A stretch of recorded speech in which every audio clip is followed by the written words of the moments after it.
Pemirsa, Menteri Koordinator Bidang Politik, Hukum, dan Keamanan Luhut Binsar Panjaitan mengatakan pihaknya sedang mempelajari keterkaitan antara jaringan teroris Poso dan peristiwa ledakan bom di Bangkok, Thailand.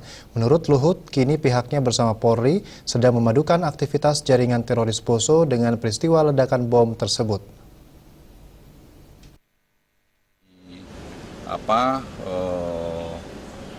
Ditemui di Komplek Istana Kepresidenan Jakarta, Menteri Koordinator Bidang Politik, Hukum, dan Keamanan Luhut Binsar Panjaitan mengatakan, saat ini Polri sedang mengejar jaringan teroris pimpinan Santoso di Poso, Sulawesi Tengah.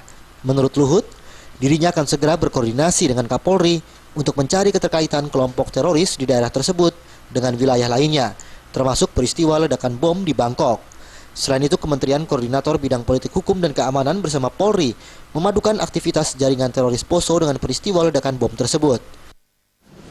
Poso ya memang kita lagi kejar bagaimana sekarang kejadiannya karena ada 2 yang meninggal itu.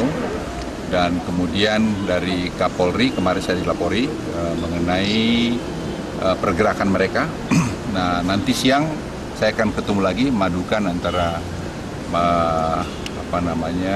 kegiatan-kegiatan di sana, apa ada kaitan dengan tempat-tempat lain dan juga apa kaitan kemarin Bangkok dan sebagainya. Beberapa waktu sejumlah aksi baku tembak antara jaringan teroris pimpinan Santoso dengan Densus 88 anti teror Mabes Polri dibantu Brimob Polda Sulawesi Tengah terjadi di Poso. Dalam baku tembak tersebut menewaskan 2 orang, yakni 1 anggota Polri dan 1 dari pihak Santoso.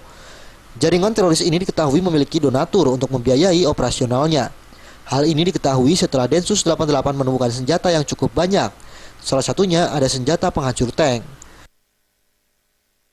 Dari Jakarta, Rifan